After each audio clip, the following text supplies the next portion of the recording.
Olá amigos e amigas, eu sou Bruno Macedo, este é o seu canal financeiro e no vídeo de hoje nós vamos falar aí da oferta pública de ações do Banco do Brasil, né? Uma oferta pública secundária, ou seja, de venda de ações já existentes.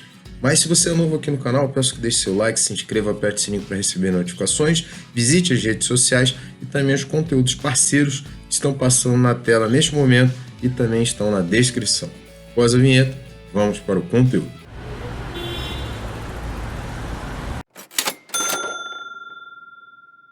Amigos e amigas, tá? Vivemos aí uma era de follow-ons, né? Comentei em alguns vídeos que há um tempo atrás nós estávamos na era de subscrições, agora nós estamos na era de ofertas públicas. Entre ofertas públicas iniciais, que seriam os IPOs, e follow-ons, né? Ofertas públicas secundárias, a grande maioria aí são de follow-ons mesmo. Muitas empresas emitindo novas ações ou também vendendo ações já existentes, né? E tem algumas até mistas, né, que emitem novas ações e vendem. Então, o primeiro detalhe que nós vamos falar aqui sobre o follow-on do Banco do Brasil é que são ações já existentes, ou seja, não se criarão novas ações, vamos transferir controle. Já fiz um vídeo anterior, no caso, sobre a BB Seguridade e os impactos da redução de capital nela no Banco do Brasil, também vou ficar na descrição, mas só como pano de fundo a gente deve mencionar que o Banco do Brasil é uma sociedade de economia mista, ou seja, mais de 50% mais um de capital público e o restante é de capital privado. O Banco do Brasil é diferente da Caixa, onde todo o capital é público e aí precisariam fazer outros procedimentos, mudanças legais, etc. e tal. Tá. Dito isso, tá? Vamos então falar da oferta pública das ações aí do Banco do Brasil. Como já disse, são uma oferta pública apenas secundária, não serão emitidas novas ações. E os vendedores são Banco do Brasil, tá? e o Fundo de Investimentos do FGTS. Tá? O que é isso, Bruno? Então, para quem não sabe, o FGTS, Fundo de Garantia por Tempo de Serviço, ele é fomentado por algumas fontes. Dentre eles, este Fundo de Investimentos. Tá?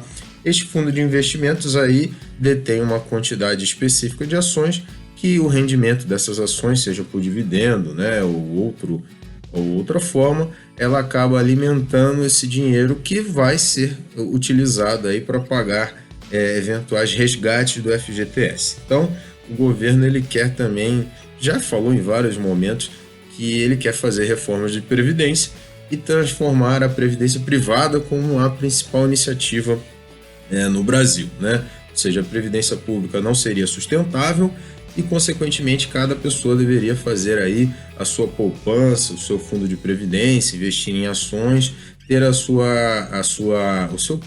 seu pé de meia para quando eventualmente viesse se aposentar. Não vamos entrar no mérito se isso é bom ou ruim, mas é uma atitude do governo atual, tá? E se você não gosta dessa situação, infelizmente terá que conviver com ela. É uma realidade que está sendo posta a partir deste momento, tá? Então, nessa toada, também reduzindo, né, esvaziando a questão do fundo de garantia, né, do FGTS, as ações que pertencem a este fundo também seriam vendidas de forma que cada vez menos as pessoas pudessem contar com este fundo. Tá? E como é que vai ser essa distribuição? Serão 132.506.737 ações, sendo 64 milhões do Banco do Brasil, tá? Que eles têm tesouraria, eles iriam disponibilizar para venda, e 68.506.737 deste fundo de investimentos no FGTS. É uma boa soma aí, se vocês forem ver os últimos follow-ons que nós falamos, não chegava próximo dessa soma de ações, tá? Então, eu te falar que o Banco do Brasil ele vai entrar em período de lock-up, tá? No prazo de 90 dias a contar dessa oferta. Então, anunciou o início da oferta aí, que a gente vai falar dos prazos mais para frente. Por 90 dias, o Banco do Brasil não pode nem vender, nem dar como garantia, nem alugar as ações e muito menos emitir novas ações, né? Porque no caso dele ele é o acionista vendedor, de forma a que ele vai ter que manter esta oferta do jeito que está. Então, também não vão ter ações suplementares e o Banco do Brasil não vai poder mexer no jogo no meio do caminho por 90 dias. Tá?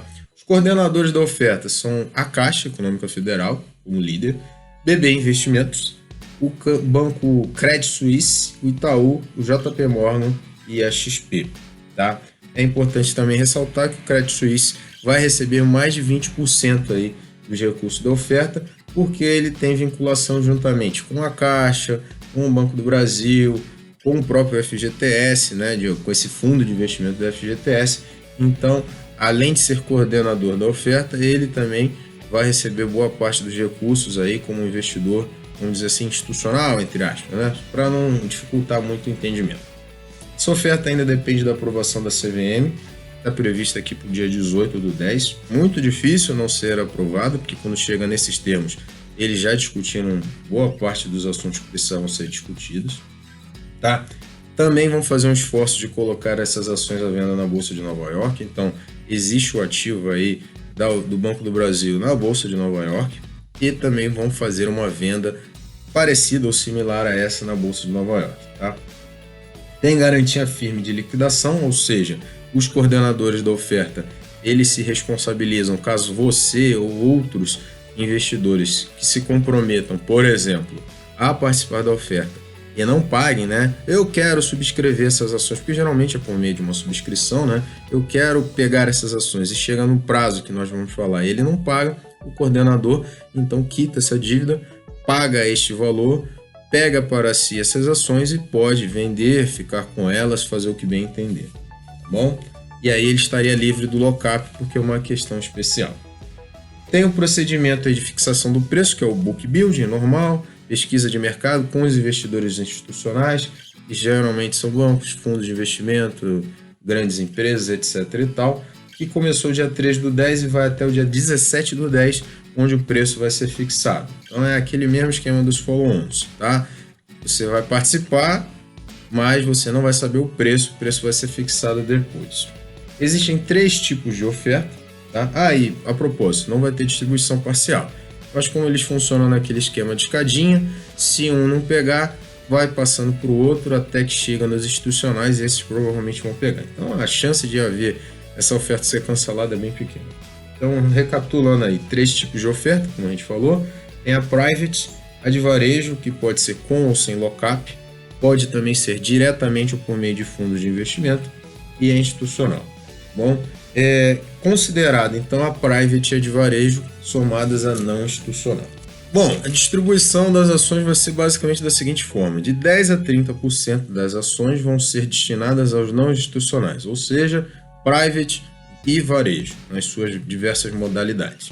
Isso dá um total de 13.250.663 ações a 39.752.021 ações. Tá? Dessa parcela aí, 22%, ou seja, 29.151.482 ações estão destinadas à oferta de varejo, tá? Nas suas 2 modalidades. Quem optar por fazer parte, isso dá um 22%, tá? Quem optar por fazer parte da oferta de varejo com lock-up será de 45 dias a contar do dia 18/10, ou seja, acaba dia 6/12 de 2019. Por que então a pessoa você pode optar por fazer sem ser lock-up? E aí a ideia é assim: por que você optaria por fazer uma oferta de lock-up, né? Uma pergunta que me fizeram em alguns vídeos aí. Porque basicamente você tem atendimento prioritário. Se você entrar com lock-up, o seu pedido tem pequenas chances de ser rateado, porque se a procura for grande, existe a possibilidade de rateio, e esse rateio vai ser feito por categoria: private com private, varejo com lock-up, varejo com lock-up, varejo simples, institucional com institucional. Se você entrar na opção de varejo com lock-up, além de você ter um percentual garantido de participar do negócio, a chance de ter rateio é menor. E o que seria o rateio? Como nós falamos em alguns vídeos aqui, se você quer investir 5.000, mas tem muita gente querendo, o banco pode falar assim: não vai dar para você investir 5.000, porque a quantidade de ações é fixa, você vai investir 4.000 e esses outros 1.000 a gente devolve para você. Então, a sua maior vantagem em participar da oferta com lock-up é ter o seu pedido atendido na integralidade, tá? E dos outros aí, até 8% poderia ir para a oferta private, sem algo em torno de 10.600.539 ações, que nós já vamos explicar como seria. tá? O investidor pode aderir a mais de um tipo de oferta, tá? Desde que ele faça isso pela mesma corretora e fazendo formulários diferentes, respeitados os limites. Então você quer ser da oferta private, quer ser da oferta com varejo, quer ser da oferta simples e, se possível, da institucional, vamos dizer assim. Vai fazer tudo por uma mesma corretora, respeitados os limites, tá? E vai fazer também em formulários diferentes. Quem viu aí, por exemplo, lá da Vivara, viu que tem lá uma opção de fazer varejo com lockup, varejo sem lockup. É só você preencher o formulário no caso separado, que vai acontecer o mesmo no Banco do Brasil. Daria também para fazer por meio de um fundo de investimento que a gente vai falar para frente. Por óbvio, se 10 a 30% é da não institucional, de 70% a 90% é da institucional, então dá para ver que o dinheiro grande vai ficar com os institucionais. Inclusive, alguns deles têm a confusão aí da figura de serem coordenadores. Quais são as quantidades, tá? No varejo, se você atuar diretamente, ou seja, você foi lá no seu home broker e quer participar da oferta de varejo, seja na opção com ou sem lockup, o mínimo é 3 mil, o máximo é 1 milhão. É praxe também, né? E geralmente é assim. Se você for querer participar por um fundo de investimento, o que é esse fundo de investimento que a gente vai explicar agora? Ao invés de você entrar sozinho para fazer parte aí dessa oferta, você procura um fundo de investimento do Banco do Brasil, da Caixa, da sua empresa aí, tá? Esses fundos aí vão ser divulgados pelas grandes instituições bancárias, talvez tenha até uma divulgação pela Clear também, eu não contaria com isso. Aí os valores são diferentes, o mínimo é de R$100, o máximo é de 1 milhão. Então aí você faria com uma cota deste fundo o seu investimento. E também, se houver rateio, vai ser dentro deste fundo de investimento, tá? E a oferta private, ela que seria para aqueles que estão destinados a fazer uma oferta mínima de 1 milhão e máximo de 10 milhões. Então também não é para investidores básicos, tá? Não chega a ser um institucional, que são os grandes bancos que têm grande capital, mas não é para pessoas simples, vamos dizer assim. Tá? É possível definir preço máximo, aquela velha história, você fala quanto máximo você está disposto a pagar, se passar desse valor, você está fora da oferta, a não ser se você participe por meio desses fundos de investimento. Outro detalhe, o período de reservas é do dia 10/10 até o dia 16/10, sendo que se você quiser fazer por meio de fundo de investimento, é somente no dia 16/10. Então vai aparecer lá no seu home broker, a partir do dia 10, aquele negócio lá em ofertas públicas para você participar, tá? E aí você querer ou não entrar nessa oferta do Banco do Brasil, nas mais variadas opções, private, varejo, varejo simples, menos a institucional, que ela é feita à parte, nós já vamos falar isso. Só que se você quiser entrar por meio de fundos de investimentos, a sua opção só vai aparecer no dia 16, tá? Se houver excesso de demanda, ou seja, as pessoas vinculadas à empresa procurarem mais de um terço, elas estarão excluídas da oferta de varejo. Acredito que nem na oferta de varejo elas vão entrar, e existe um prazo específico para elas, que seriam normalmente atreladas às pessoas vinculadas, aos institucionais. Então isso aí a gente avisa, mas provavelmente nem vão entrar aí. Mas já está o aviso aí. Como é que é a regra da escadinha? Tá? Se sobrarem ações na oferta de varejo com lockup, ela vai passar para o varejo. Se sobrar na de varejo, ela vai aí para o segmento private ou para o segmento institucional. E se sobrar o segmento private, aí ela pode ir para qualquer outra. Varejo, varejo com lockup ou institucional. Tá bom? Pode haver rateio, como a gente falou, dentro da modalidade de forma proporcional, que a gente esqueceu de falar. O que é o modo proporcional? Quanto mais dinheiro você botou, mais chance de você, menor será o seu impacto no rateio. Então, quem botar, por exemplo, oferta mínima, 3 mil, pode sofrer um rateio numa proporção maior e investir só 1.000. Consequentemente, quem estiver disposto a investir 1 milhão, vai sofrer o rateio, mas vai botar, sei lá, 970 mil. Não vai sofrer o rateio do mesmo jeito, mas de uma forma menor. Bom, e agora algumas datas importantes, tá? Até o dia 16, às 16 horas do dia seguinte ao anúncio de início, ou seja, até o dia 19/10, às 16 horas, eles vão informar a data de liquidação, se houve ou não rateio, quantidade de ações alocadas, né? Que aí eles vão ter já o preço fixado, vai dividir e vai ter a quantidade de ações que você tem, preço por ação e valor do investimento, consequentemente, taxas eventualmente cobradas, tá? Até as 10 horas da data de liquidação, no caso do dia 22, você tem que efetuar o pagamento à vista em recursos imediatamente disponíveis em moeda corrente nacional. Então teve gente que me perguntou no vídeo da Arezzo se ele poderia deixar ações como forma de pagamento.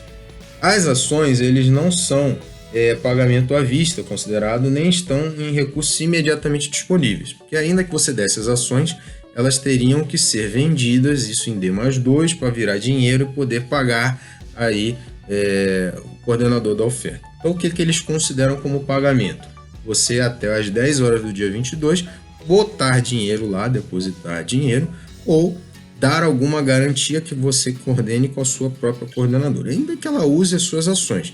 É um dinheiro líquido, e aí depois você se acerta com a sua corretora. Não pode você falar assim, ó, tô dando minhas ações. Pelo menos por esse entendimento não daria.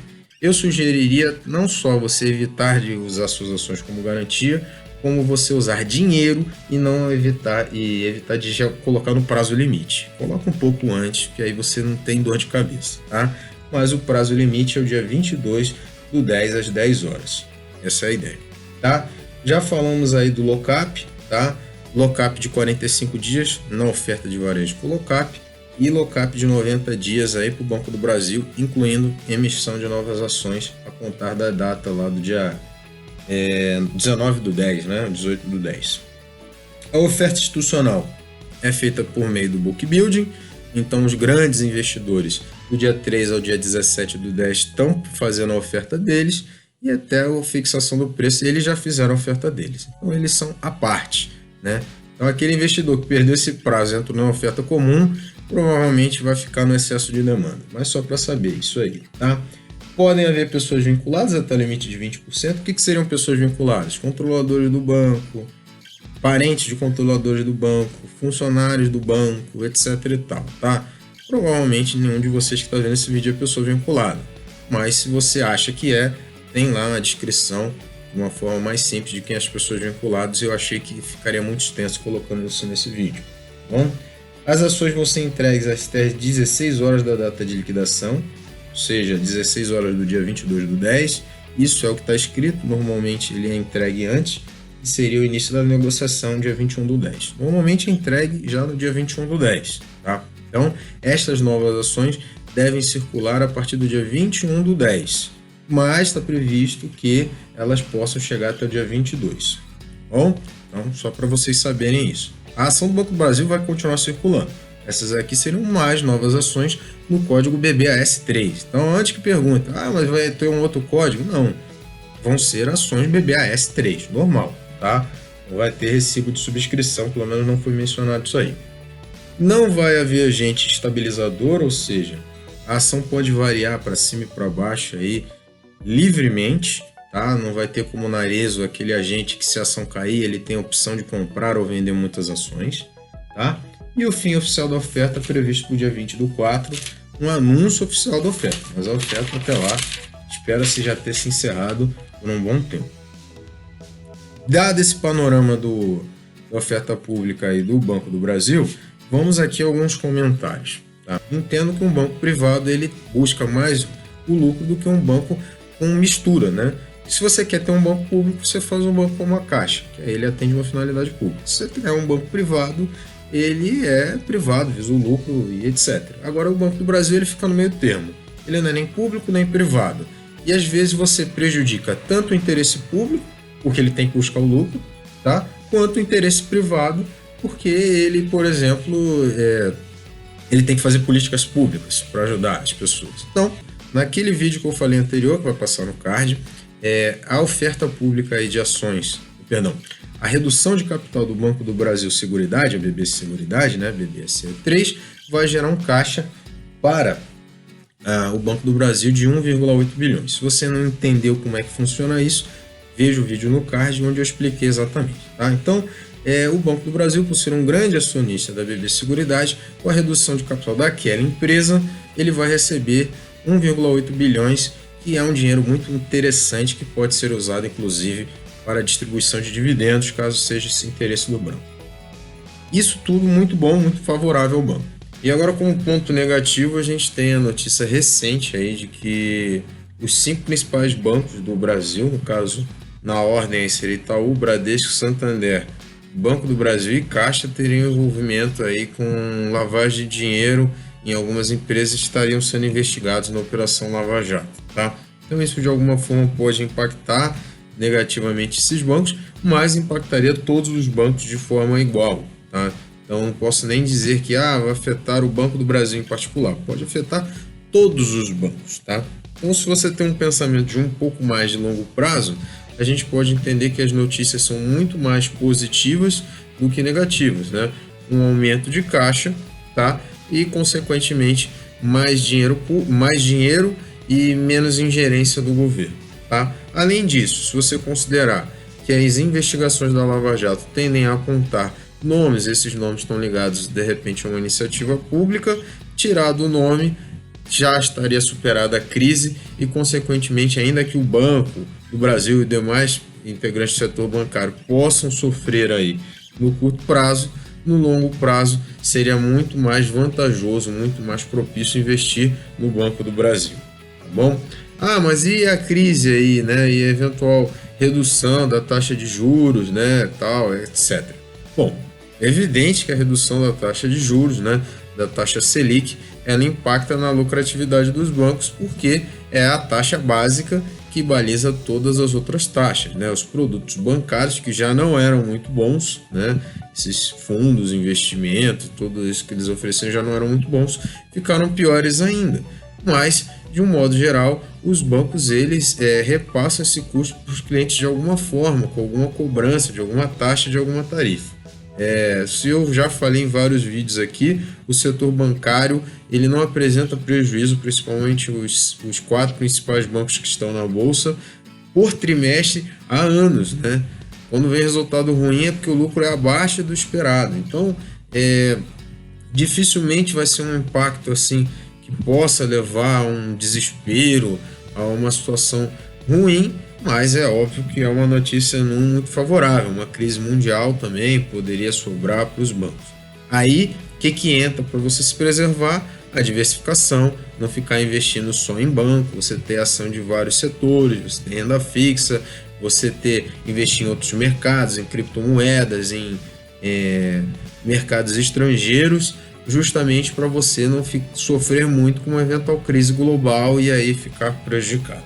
Bom, mas era isso que eu tinha basicamente para falar no vídeo de hoje. Agradeço pela paciência e pela audiência. Se você for novo aqui no canal, peço que deixe seu like, se inscreva, aperte o sininho para receber as notificações e visite as redes sociais. Também conheço os produtos parceiros que estão na descrição e passando na tela nesse momento. São os meus e-books, o Guia Rápido do Mercado, as 6 dicas para atingir a independência financeira, a planilha de controle de ativos do Divino Júnior para controlar seus trades, seus orçamentos, seu investimento em renda fixa e variável, ter uma mão na roda na hora do imposto de renda, e também o grupo privado do seu canal financeiro, se você quiser um acompanhamento mais de próximo por minha parte, por parte da minha esposa em questões de controle emocional, grupo do Telegram, grupo do Facebook e muito mais. Eu fico por aqui, agradeço no coração, um abraço e até o próximo vídeo.